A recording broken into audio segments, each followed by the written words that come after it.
it's another reason why Iron Man 2 isn't held higher. Hello, everybody, and welcome back to the show. We are back at it again with another Marvel Monday episode. Today, we are going to be doing Iron Man 2. Iron Man 2 is another film directed by Jon Favreau, and this is basically picking up after the events of Iron Man 1 directly. It doesn't tie into the Hulk in any way. We don't really get any reference to the Incredible Hulk movie. Like, we had that post-credit scene. Yeah, we had the reveal with General Ross. Yeah. In the previous Hulk film and the second movie in the MCU universe. But yeah, this one takes place 6 months after the events of the first Iron Man film. And you can see that Tony Stark is kind of like he's kind of like he's a star now and a superhero. Like, you see beginning, he has his Stark Expo, and he starts showing off all of his, his charisma and stuff as Iron Man. So yeah, I thought that was really cool. It's funny. Yeah. His ego is through the roof, for sure. And this film kind of deals with the idea of Iron Man, Tony Stark, coming out publicly and announcing that he is Iron Man. And it's the aftermath of that announcement. It's the world dealing with the fact, and the government trying to figure out accountability, legal issues and stuff, quote unquote, because we can see that the government's kind of more wanting to just take control of this weapon and exploit it for themselves. And you have the whole court hearing with Gary Shandling. Yeah. I mean, I thought Gary Shandling was really good in this movie. The whole court hearing, they just want to demobilize Iron Man. They want to just take the suit from Tony Stark, and Tony Stark's like, no. I mean, this is my technology. Trust me, if the world needs me, I will be there. And he basically said that. He's like, I privatized peace. Yeah. And then you have his competitor in there, which is Justin Hammer, played by Sam Rockwell. Yeah. He has his own line of droids, or so-called wants to be Iron Man suits, a replica of Tony Stark's creation. And you get all that. And we also get a few other side stories going on. We get the whole villain side story, which is Whiplash, played by Mickey Rourke, who I didn't really like him as Whiplash. And it's not so much originally, because when I originally saw the movie, I was like, okay, he was all right, but it wasn't until afterwards that I heard that Mickey Rourke actually was shitting on this character and shitting on Marvel pretty hard. Was he really? Yeah, and so that kind of I lost a lot of points with him for that. Okay. So I was just like, whatever. It's another reason why Iron Man 2 isn't held higher, because I think a lot of people know that, and so it kind of drops it on the list, because it's like, damn, this guy ruined it basically because he just messed around. And we get, so back to what I was saying, we get the whole villain arc with Whiplash. with Whiplash, and then we get kind of his backstory. His backstory with his father. It seems like in the middle of the film, you find out that he was working with Howard Stark on the whole, what was it? The whole, what it's called? The arc reactor. The arc reactor. Yeah. He was working with him with an arc reactor. I just couldn't think of it at the moment. No, yeah. So I think they had a conflict, and something like he said that Howard stole his technology and all that other stuff. So they kind of had a falling out, and I think that Ivan Vanko, he gets really mad about that. Yeah, he wants. So he's out for revenge. Yeah.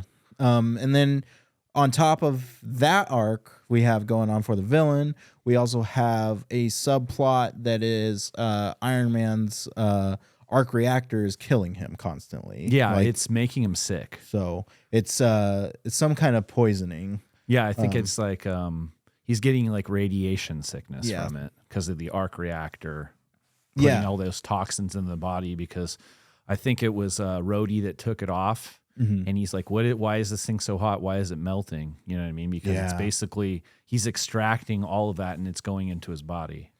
Yeah, which is crazy too. Like, and that's, I think that is a really good element in this film to deal with. It also leads to him trying. You see that he's trying to like live it up because he thinks he's gonna die. Yeah, Like you can see those scenes where he's partying hard, and Pepper's like, "What are you doing, Tony? This is not you, Tony." And then you can see that he gives he relinquishes the CEO status and gives it to Pepper because he knows that Pepper can do it, and he's like, well, I'm gonna die, so I want this to be I want my company to be in good hands, and no one better than for Pepper to have it. Yeah, he's consistently shown giving up, kind of. Yep. Now we also get introduced to a couple of new characters in this movie as well, like Nick Fury, Samuel L. Jackson. He actually makes his actual presence known in this movie rather than in Iron Man 1. He was just post-credit scene. He's fully in this, and so is Scarlett Johansson. Yeah. So, and she also, Nick Fury goes and has her hired, and she does her spy. She does her spy thing by infiltrating like Stark Industries, and to probably just keep eyes on Tony to see how he's doing. Keep some tabs going on. And you get all that backstory with how Howard Stark was like the one that kind of developed SHIELD as a side service to the government or something like that. Yeah, secret service Secret of some service, sort. yeah. And yeah, we get hints at that, and that is a foreshadow to Captain America, the first Avenger movie, which we will be watching in a couple of movies. But yeah, we get that, and then we also get Nick Fury pointing out his sickness as well. He's like, "Ooh, that looks bad." Like, and does Black Widow hits him with a shot. Yeah. And it's not healing him, it's kind of like suppressing him. Exactly. So yeah, we get a lot of interesting stories that all play into the main plot of this movie, that leads up to the final confrontation with Whiplash.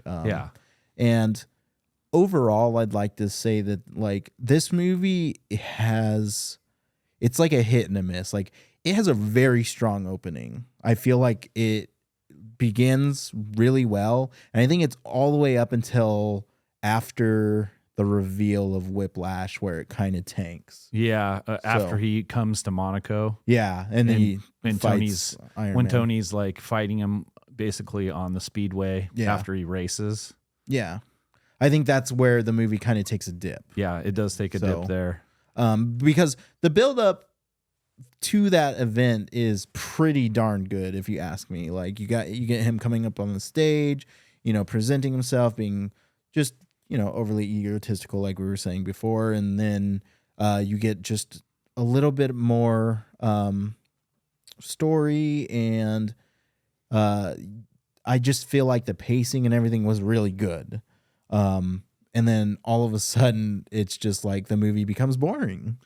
Yeah, it becomes slow. It did get a little interesting during his history on Howard, because he said that his dad was really into his work, and he really didn't pay attention to Tony when he was like a kid. Like, yeah, and he reveals in the old videos that he had one where he talks directly to Tony. He's like, "This is for you, Tony." Blah blah blah. He talks about his work and what he was doing, and he basically found it in the map, that little map of the city that he had. Like he had his element for his fusion core. He had the actual thing. Remember how he decoded the map and he actually found it, and he said, "Thanks, Dad." Like, he had more. I think he reflected on. He had more appreciation for what his dad was doing. No, back in the day. It definitely has like really strong like plot elements that like are during that like kind of slump in this movie, but like all in all, it really like it doesn't pick up until the very end. And then I think that even the last fight is a little underwhelming, and that was just me. Like it was cool to see a fight against Ivan Vanko's like droids. Yeah, it was cool to see War Machine show up.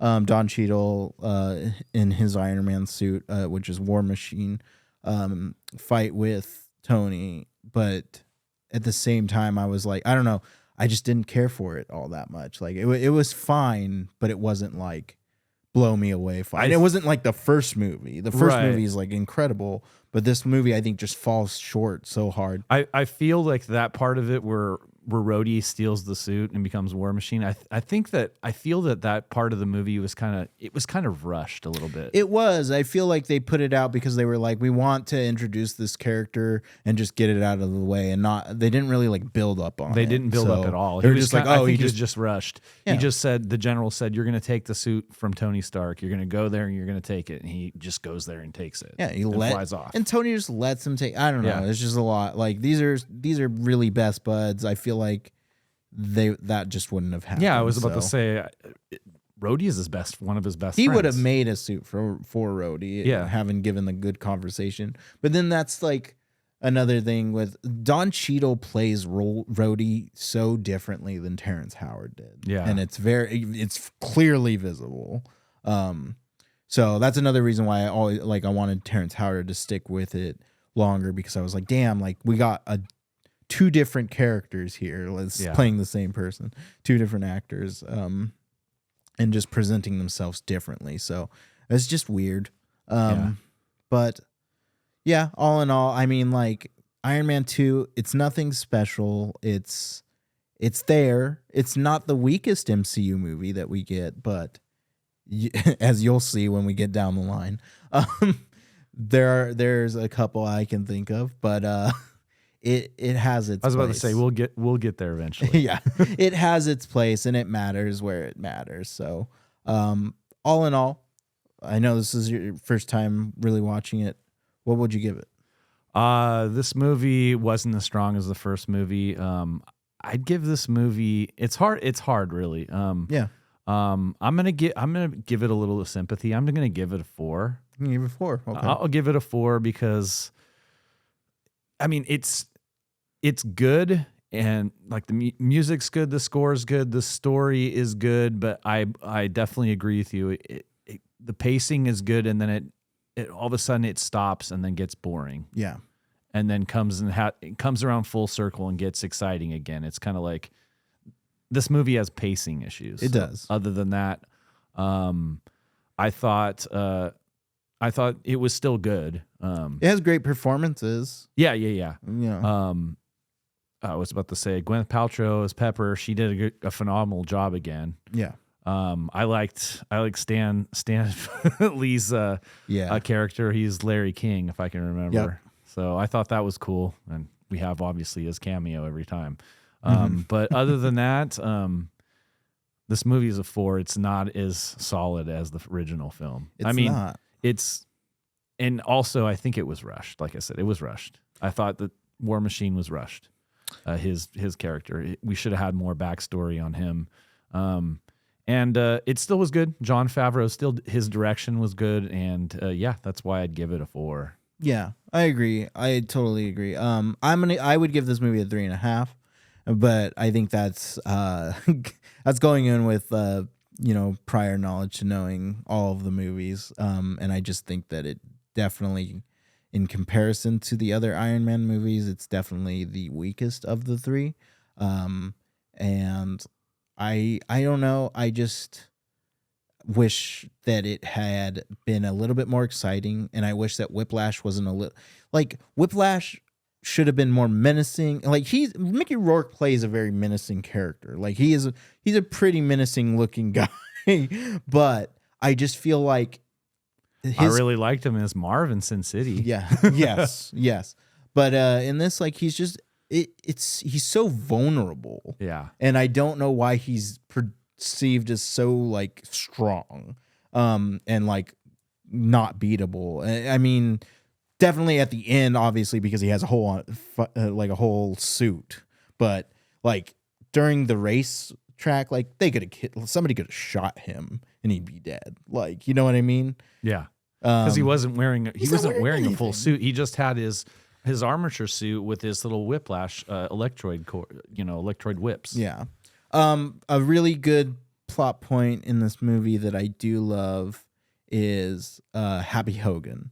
I think Jon Favreau's character, Happy, this is kind of his like introduction, and it's not his introduction because obviously he plays Happy in Iron Man 1, but this is where we actually see him start to be his own character.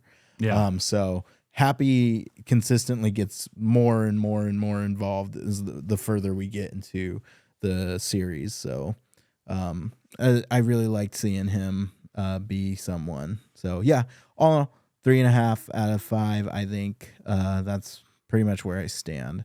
So that's all for our reviews. We're going to get into our little movie, a trivia Marvel segment. Yeah, I've got some more trivia for Calvin. Let's see if I can get him on a couple of these questions. Let's go. Let's get it. All right. Let me get started here. Bring up my feed here. All right. Let's go down to where I left off. Trying to keep it in order for you. All right. Okay, here we go. Which of these actors made their debut in Captain America: The Winter Soldier in 2014? Elizabeth Olsen as Wanda Maximoff, Tom Hiddleston as Loki, Dana Guri as Okoye, or Benedict Wong as Wong? Say who was the one before Wong? Dana Guri. That's the one. Okoye. Yeah. You were wrong. No, it's Elizabeth Olsen as Wanda Maximoff in Civil War. In The Winter Soldier. In The Winter Soldier. Yeah. Really? Yep. No. What? Yep. Okay. I guess. Okay. I'm thinking wrong. I thought we saw her for the first time in Avengers Age of Ultron. Maybe I'm wrong. Okay. Why was Scott Lang arrested?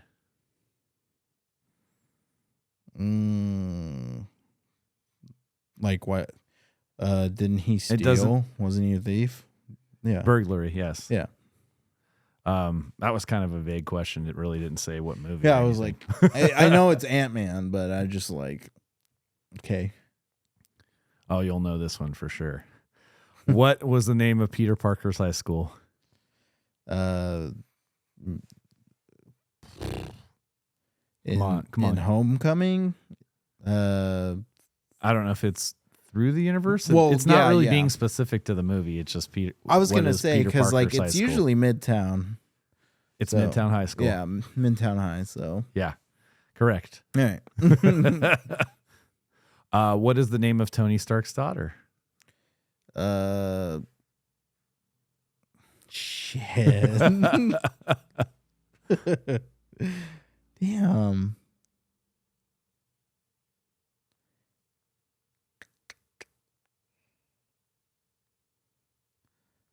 I'm gonna loss. I love you 3000. Damn it. I don't know.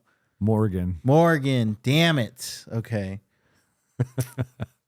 I got him on one. I knew that too. Damn it. I was figuring he's gonna know that. No. Okay. You want to do 2 more or 1 more? Let's do 2 more. 2 more? Okay. Give me 2 more.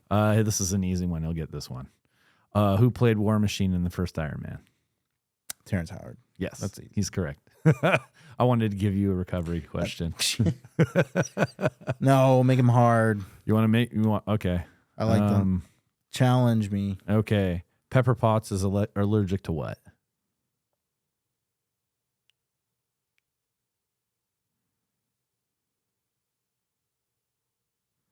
I don't know. Peanuts.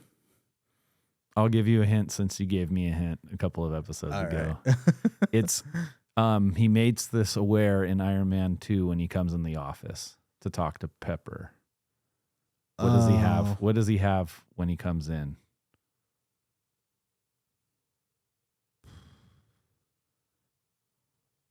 I'm already forgetting. Oh my god. It's the scene where that spinning armature is going crazy and he hates it. Yeah. That's the scene. I don't know. He brings in this item. I don't know.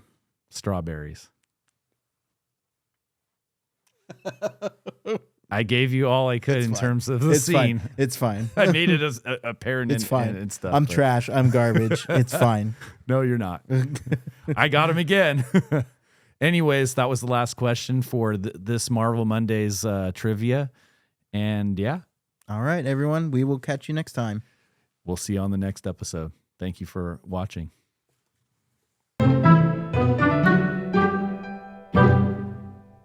Thank you all so much for tuning into the Calvin Cam podcast. We appreciate you all so very, very much. And, you know, if you like us, hit that like and subscribe button down below. It really helps us out, as well as you can go over to our social media platforms like Instagram or X and follow us over there. We like to communicate and build our community up, as well as you could also go to patreon.com/thecalvincam and join one of our 3 tiers that we offer. We offer a couple of different benefits per tier, and it's good stuff, and it would really, really help us, and we'd really appreciate it, of course.